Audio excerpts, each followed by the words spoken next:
back in 2020, except for unlimited amount of sneezing. This is what COVID did to me. I became so overweight and I don't even look like I lift weights at all. So I decided it's time for redemption. In nearly half a year, I gained a good amount of muscle mass and lost 45 pounds. Honestly, the weight loss part was easy, but if you're trying to make gains while cutting, it was pretty hard. So here's how I did it. When it comes to weight loss diet, you have to know two things: what you're eating and how much you're eating. Getting rid of fatty processed food can absolutely help you achieve your goals quicker, but here's one thing: I can't live without carbs, so I was actually eating a lot of carbs. But I made a choice though. I only ate high fiber carbs for breakfast and dinner and put those delicious simple carbs to pre and post workout. So let me show you what my typical day looks like. For every breakfast, I would always stick to the good old anabolic oatmeal. It comes with rolled oats, hemp hearts, egg whites, and protein powder.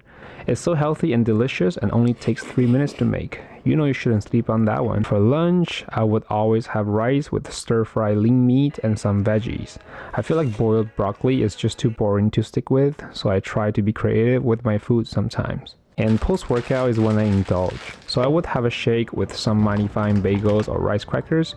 They're very helpful with recovery and getting rid of chip cravings. And then it's nighttime. You know what's hard at night, especially when you're on a diet? It's the late night munchies.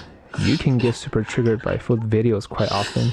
So I figured out 3 coping methods. Number 1 is to always have sweet potatoes for dinner. And here's why. These are dietary fibers that would make you full and satiate, so it wouldn't be like this guy binging at bedtime. Number 2 is to get the psyllium husk, full of fibers, magical. Number 3 is the herbal tea.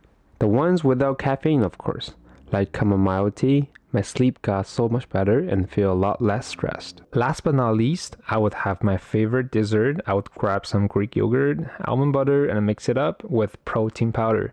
Anabolic and delicious. I also want to cover 3 important things that helped me going through this journey. When it comes to diet, or let's use a better word, nutrition, I feel like chicken breast and broccoli are just too hard to stick with. So I think maybe you can start off with something smaller. So let's do the first step. Eliminate all the snacks. This one pack is going to take you at least 30 minutes on treadmill to burn out. So if you can cut out the excess, then you can cut out the whale. The second rule is avoid all the liquid calories. That includes alcohol, pop drink, even high calorie dressings. Go with the 0 calorie ones instead. And then comes the last one. Of course, the infamous NEAT. NEAT refers to non-exercise activity thermogenesis. So walking your dog, doing extra housework, or just simply move around more would all fall into this category. So you can just start small, try to move more, take your buddy for an extra walk, can be win-win for both. Okay, so let's talk about training. I was doing a bro split, so I would go to the gym for at least 5 days a week. And there are 2 standards I would follow during that time period. First is to train till I fail. The second is the progressive overload.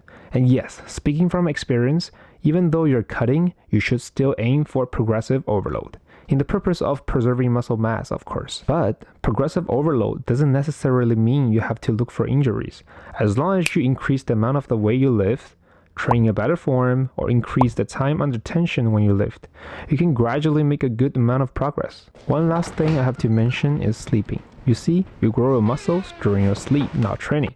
Lifting weights merely serves a purpose of breaking down muscle tissues, but sleeping makes you recover, hence the tissues will repair and grow. So I was really trying to sleep as much as could, however I could, and anywhere I could. This is the end of my sharing. Hopefully you've grabbed some useful information. Keep on grinding. I will see you in the next video.